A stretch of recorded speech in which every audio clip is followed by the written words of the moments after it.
Hey, if you're looking to get into the game of raising capital, the easiest way to do it is through the fund of funds structure. And luckily for you, I created an incredible 9-module course on the topic, and I want to give it to you for free. To get access to it, just go to fundoffundsmastery.com, put your name, email, and phone number in, and I will email you the full course. Look, we all know that real estate has created more millionaires than pretty much any other business. The problem is, it's also created a lot of heartaches and bankruptcies. Sure, we can get access to a ton of real estate education on the internet, but that's precisely the problem. How can we tell which strategies will consistently produce asymmetric returns and which should be avoided at all costs? My goal is to give real estate entrepreneurs, capital raisers, and investors all of the secrets so that we can grow our portfolios without dealing with costly investment nightmares. And that's what this program is all about. I'm Hunter Thompson, and welcome to the Cashflow Connections Real Estate Podcast. How's it going, everyone? Welcome back to the show, and welcome back to another episode on the Raise Masters Radio, which is our new series where we interview incredible members of our mastermind that are doing awesome things. Today, we've got Dinesh and Inchel, who are going to share some capital raising secrets. But before we do any of that, I'd love to hear just a little bit more about your background for context, and then how you participate in the real estate space. Absolutely. Let me start. My name is Dinesh Nayak, and both Anchal and I are managing partners of Goldstone Capital Ventures. We are immigrants. I moved here to United States back in 1995, and I worked in technology management for over 20 years. And I started investing in the United States in 2013 in single family. Over time, built a small portfolio, and then got into syndications in 2018. I basically participated in other syndications. So I saw the benefit of being part of multifamily, being part of syndications. Then I joined a mastermind. From there, Anchal and I started our own joint venture deals, small ones, and then got into a bigger one where we had to syndicate that deal. And so far we have done, over the last 3 years, we have done 12 deals, and we also are into 2 new development projects, which is really exciting. That's awesome. What are the size of the deals you're typically buying? We started at 80 units, but now we are looking at 100 plus. Love that. That's awesome. So you already done a ton of deals before you found out about us and doing that whole thing. What is the strategy? What is the market? Do you have a specific strategy or market?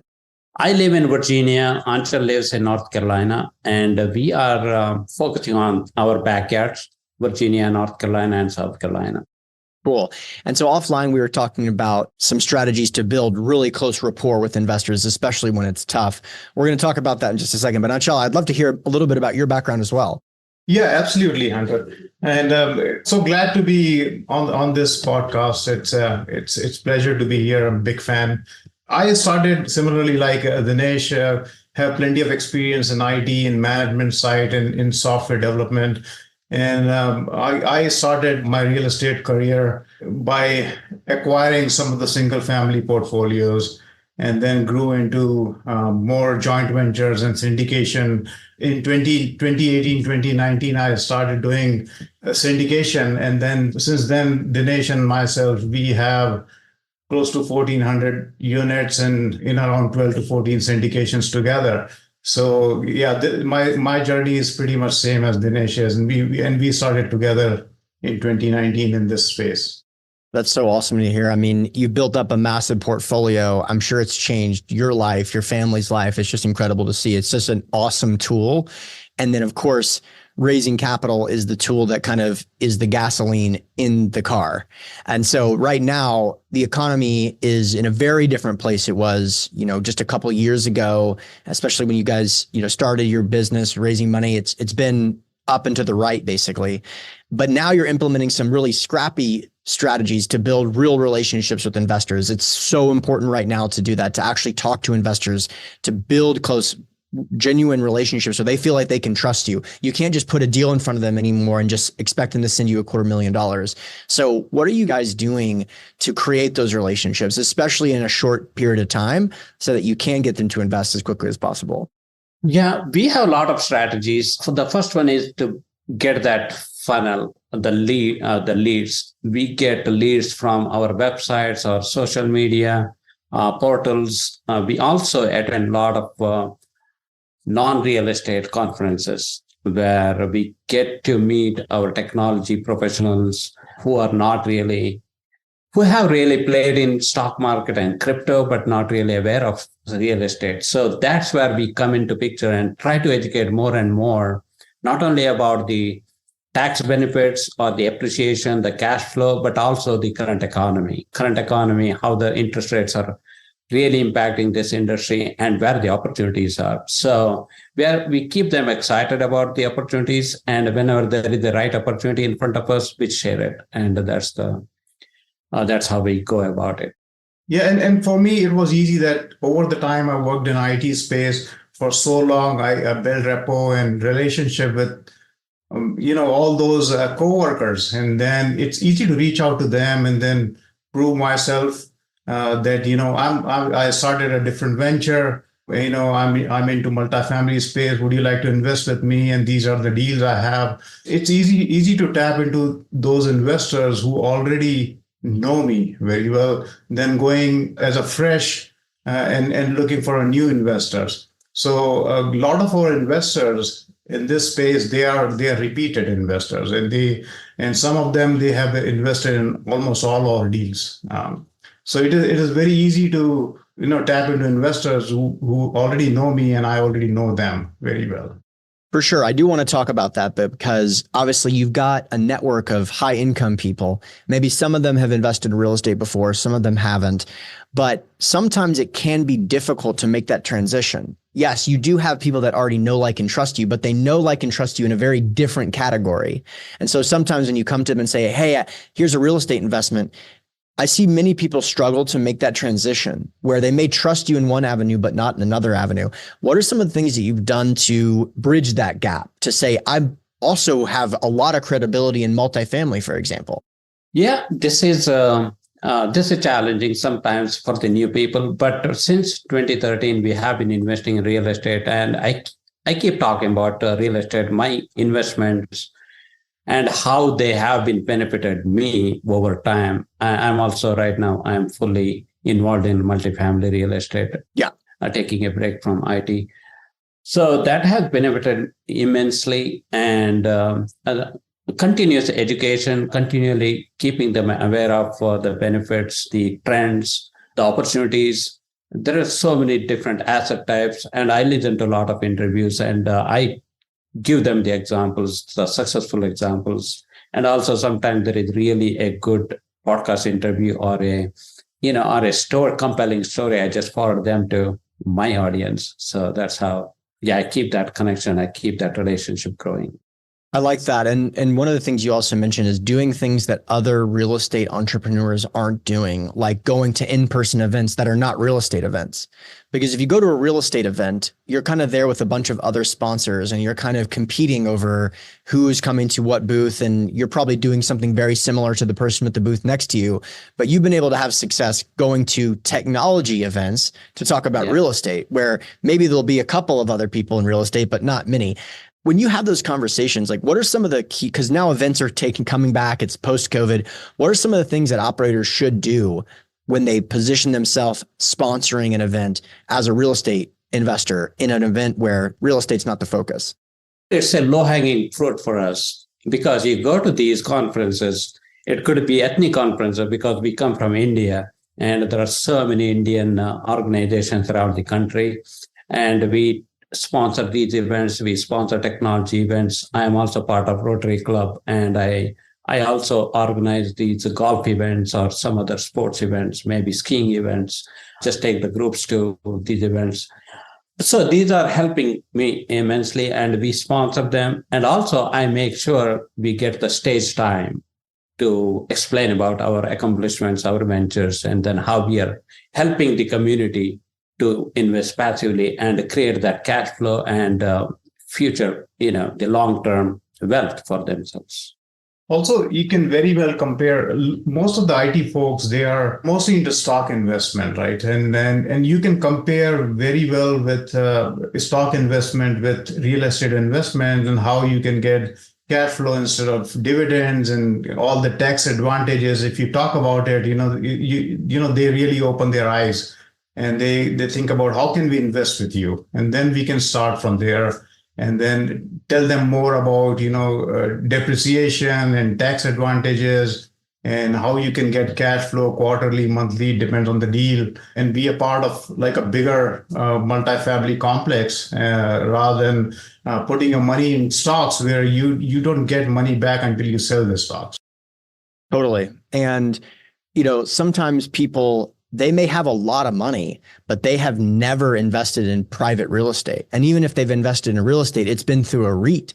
So they still don't get a K1. They don't still get a negative K1 that shows a loss, even if they didn't, quote, lose any money. This can be massive for people that are in tech making quite a bit of money, especially if they're selling shares of a company they're a part owner of or something like that. Do you find that comes up as well? Absolutely. There are, I have done refinance cash outs. I have done 1031 exchanges, and then this accelerator depreciation, the cost segregation method. I explain all these things. How can they save on taxes? And they have been immense tools for me and helped me immensely. So I explained all these things to my investors. Yeah.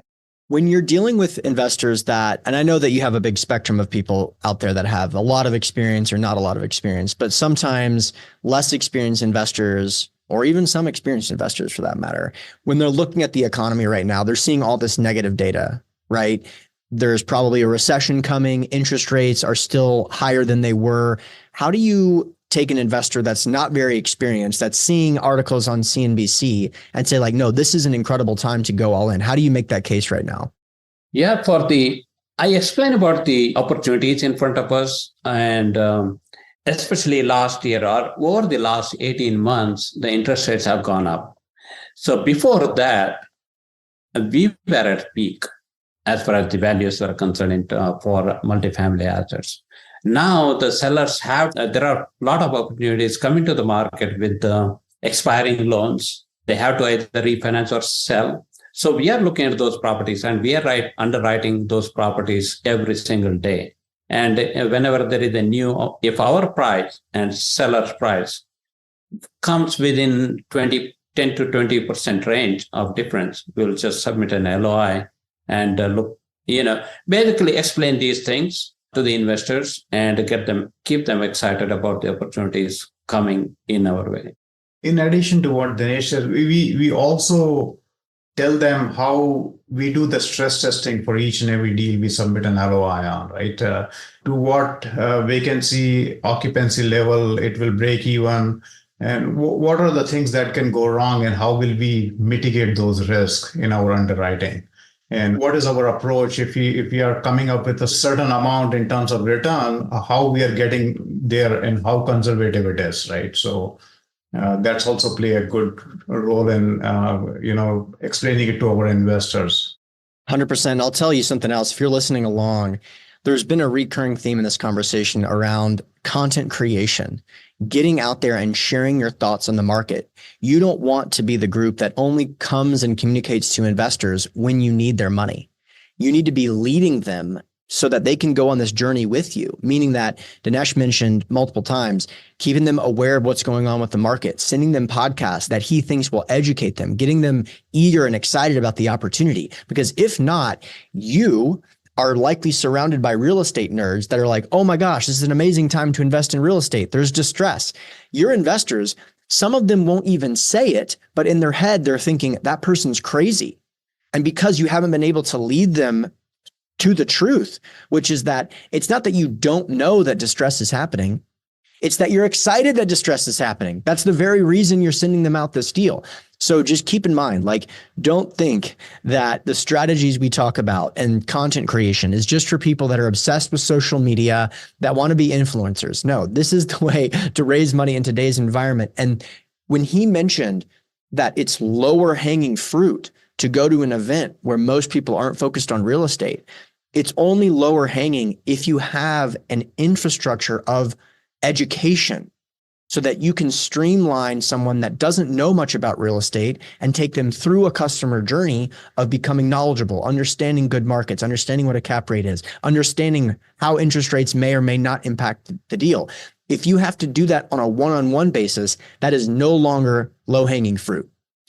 And the final strategy we're talking about today is that when you mix all that content creation, all that hard work in a one-to-many approach with the one-to-one connection through phone calls and in-person meetings at events or otherwise, that's when you really start to raise capital when it matters, when the economy is correcting. Dinesh, any thoughts on that?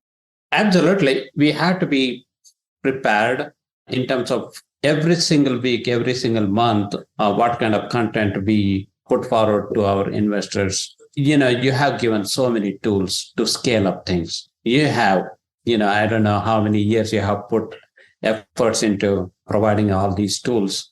So they have been pretty useful. Yeah, we don't really reinvent the wheel. So we just use the tools that are available to us. So that's where we are making, especially in the last 1 year, we have made a lot of progress. Even though we did not have enough deals for us, our investors, we will continue to look for more and more deals and create more and more opportunities. And more investors. Right? Exactly, Constantly bringing in capacity, looking for deal flow. And then all you got to do is do a couple of deals when there's distress and you're going to have a good return. So Dinesh, Anchal, I really appreciate you coming on. Before we jump off, let listeners know how they can learn more about you, your company, your website, et cetera. Yeah, we have a website called goldstonecapventures.com, and they can email directly at Dinesh at goldstonecapventures.com, and same thing with Anchal at goldstonecapventures.com. Cool. You can also follow us on Facebook, Instagram, LinkedIn with Goldstone Capital Ventures. Yeah. Cool. Thanks a bunch, guys. Good luck out there. Thanks, Hunter. Thank you. Thank you so much, Hunter. Hey, how would you like to get into the game of raising money right now? By partnering with a company that already has a massive infrastructure, already has boots on the ground, already has a big team. If you want to learn more about that, I created a course on how to do this. It's called Fund of Funds Mastery, and you can get it all for free at fundoffundsmastery.com.